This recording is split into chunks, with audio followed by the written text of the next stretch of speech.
Hi, my name's Pharaoh, and today I bring you a word of caution. Be careful when you upgrade your Sentinel interceptors because they can go down as well as up. That's right, when you upgrade a starship, it can go down occasionally, and this is a video to explain why. I'm going to go into a little bit of detail, but I'm also going to show you a nice interceptor that I found.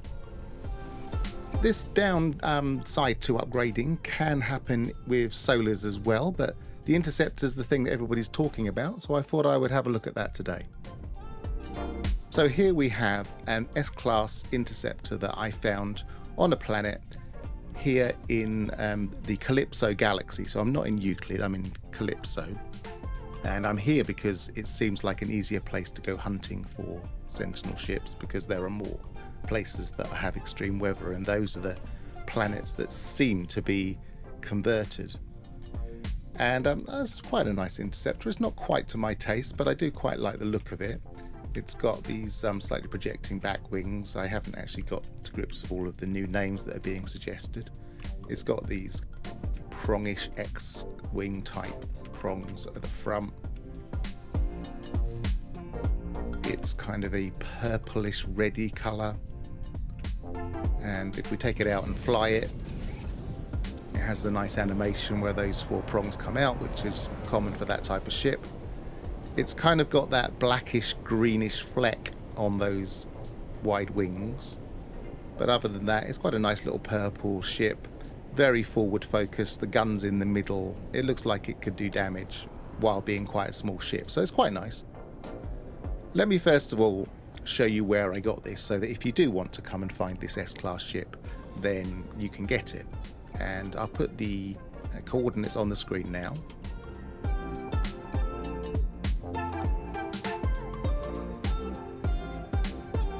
Calypso is a harsh galaxy, galaxy number 3.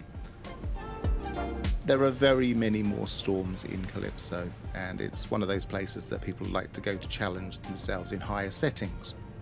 It's also seemingly a good place to come searching for Sentinels.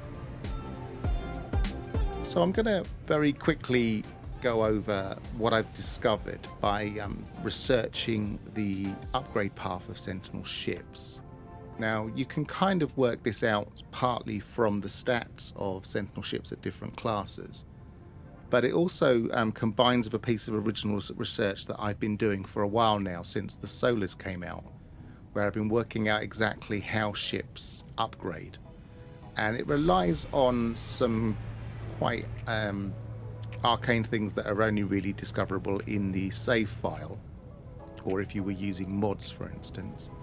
And it's to do with exactly how ships upgrade, and how upgrade paths are actually very predictable and based on the seed of the ship, whereas found ships aren't based on the seed of a ship. They're usually based on either the location of a crash site, or they're based on some other spawning mechanism for free flying ships that I'm presuming is location based, but it's not exactly clear to get into. So this spreadsheet has been used to record all of the details of this ship. In this case, we have the system, Majika in Calypso. We have the glyphs that identify the specific moon that it was found on. And we have the location north, south and east, west, where we found the ship. We also have the seed number, and the seed is generated in the save file. And that seed represents the model of the ship, what it looks like, right down to the decal. And if you were to say in the save file, copy this seed, put it on top of your existing seed for an interceptor, it would then look exactly like the one we were just looking at. Now here we have something that you may be more familiar with if you've looked up starships, say on the wiki or other helpful pages online. These numbers represent the base numbers that are used to create the ship stats. So let's take an example. Here is the ship I found, the individual ship with these 4 stats, which again I took from a save editor. So its damage bonus is 79.79, nearly 79.8. The shield is 27.8. The hyperdrive is 9.66-ish, and the agility is 41.8. And each of those numbers will be within these ranges. But you will notice that the damage bonus for this particular S-Class find is very close to the maximum. The maximum being 80, 79.8 is very close to 80. For the shield, it's approaching 30, it's middling. For the hyperdrive, it's at the high end. And for agility, well, it looks like it's at the low end. The way these stats are generated are at the heart of what we're looking at here. Either a ship stat will be generated from the seed of the ship, in which case we end up with these stats here, or they will be generated as you find them based on the location, in which case there will be these stats here. So this is the S-Class find we're looking at. This is an A-Class find that I have to compare with. When you find a ship, it uses the location to create a different seed similar to this one, and uses that seed to generate 4 random numbers. And those 4 random numbers are applied across the ranges with weightings to give the ship some kind of uniqueness to its type. So for instance, when we find an S-Class interceptor, usually, but not absolutely always, the damage will be very high within the range of 60 to 80, and it was here.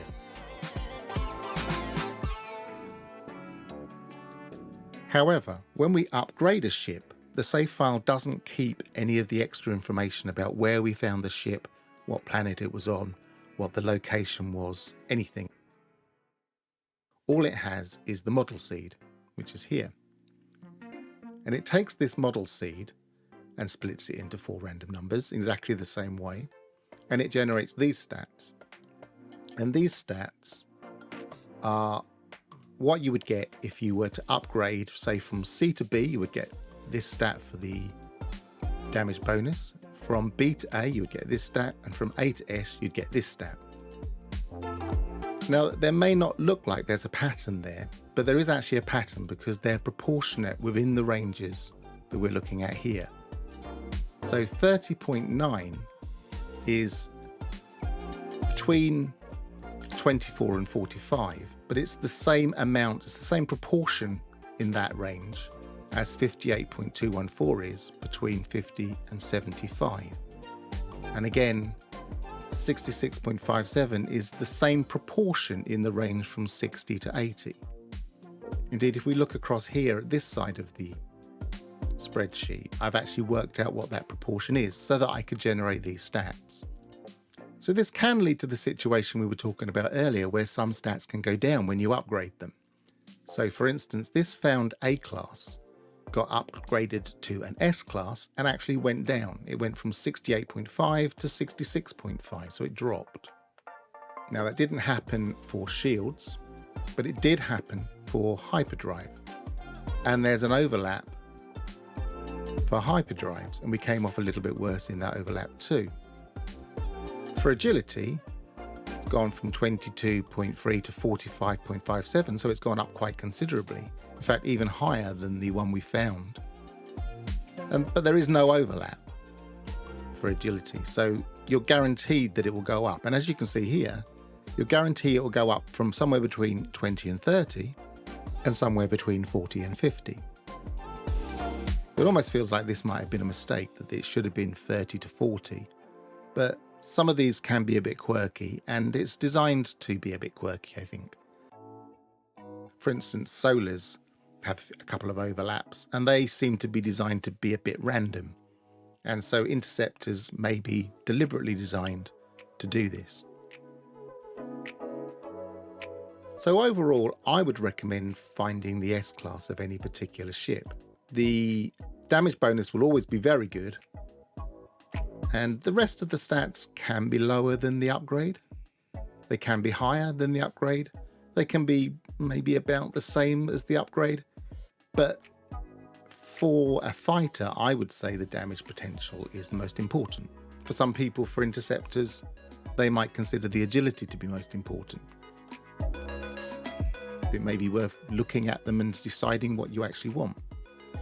One thing you could theoretically do is fly the ship to a space station, get out of it, and then do all of your upgrades and see what changes it makes to the scanned stats that you can see. And if you think, oh, that's gone down, I don't like the way that's gone down, you can reload your restore point. So as long as you don't jump in and out of your ship again before you do that, you can step backwards and change your mind. So let's consider how often this would happen. Now, I've been taking readings of a lot of ships, and I haven't got an A class in every single one of them, so I couldn't compare it, for instance, on this one. What I did compare on this one was the difference between the found S class and the upgraded S class is really quite significant. 60.4 to 79.7-ish. When I slowed down a video of the interceptor shooting a freighter, every single hit was 11% higher. So that could make a considerable difference, over 10% difference in the length of time it takes to shoot down a freighter.